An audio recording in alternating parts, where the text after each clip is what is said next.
High বন্ধুরা, আশা করি সমস্ত বন্ধুরা অনেক অনেক ভালো আছেন। আমার নিউ ব্লগে সবাইকে স্বাগত। আজকে সোমবার, সমস্ত বন্ধুরাই হয়তো ভোলে বাবার বার করেন, ভাত খান না। আমিও আজকে তাই ভাত খাবো না, তাই বানাচ্ছি ডাল গপ্পা। মুগের ডাল নিয়েছি, মুগের ডালটা প্রথমে ভেজে নিলাম। ভেজে নিয়ে কড়াতেই জল দিয়ে ধুয়ে নিচ্ছি। 2 থেকে 3 বার ধোয়ার পর এবারে জল দিচ্ছি সিদ্ধ হতে। ঢাকা দিয়ে দিলাম, সিদ্ধ হবে। এইদিকে মশলাটা বেটে নিচ্ছি, শুকনো লঙ্কা, আদা, জিরে। ডালটাও সিদ্ধ হয়ে গেছে, নামিয়ে নিচ্ছি।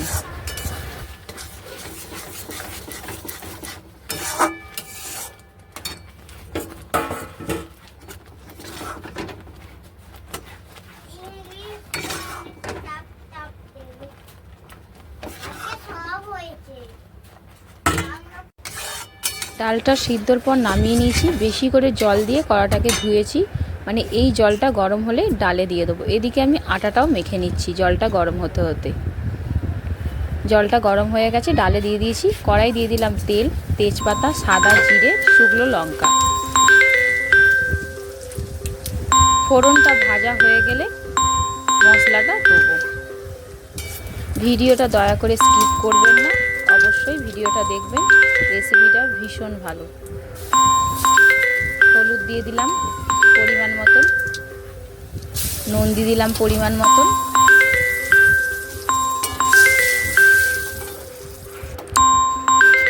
আদা জিরে লঙ্কা যেটা বেটেছিলাম মশলাটা দিয়ে দিলাম।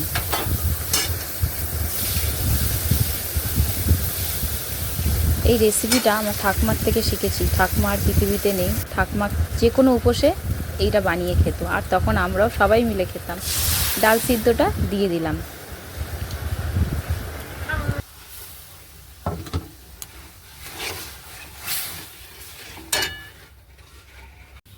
আটা যে মাখলাম সেই আটা থেকে লুচির সাইজের লেচি কেটে নিয়ে তেল দিয়ে লুচির মতন বেলে নিচ্ছি।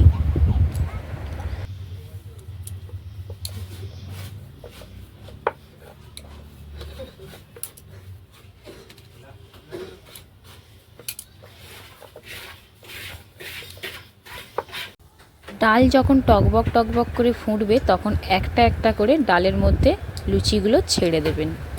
একসাথে ছাড়বেন না, তাহলে সব ডালা বেঁধে যাবে। একটা একটা করে ছাড়বেন ধীরে ধীরে।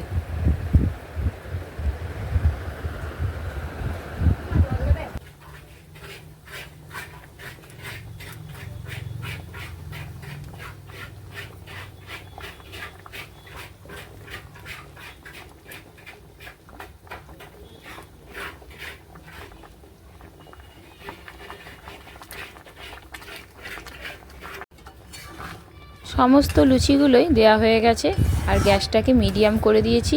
আর একবার করে নেড়ে দিতে হবে যাতে নিচে না বসে যায় ডালটা। আর একটা তুলে আমি দেখছি সিদ্ধ হয়েছে কিনা। যখন দেখবেন আঙুলটা ঢুকে যাচ্ছে, কাটা যাচ্ছে, তখন ভাববেন সিদ্ধ হয়ে গেছে। নামানোর আগে 1 চামচ চিনি দিয়ে দিচ্ছি। মুগের ডাল তো ভালো লাগবে, ঝাল মিষ্টি। পুরোপুরি তৈরি হয়ে গেছে, এবারে নামিয়ে নিচ্ছি।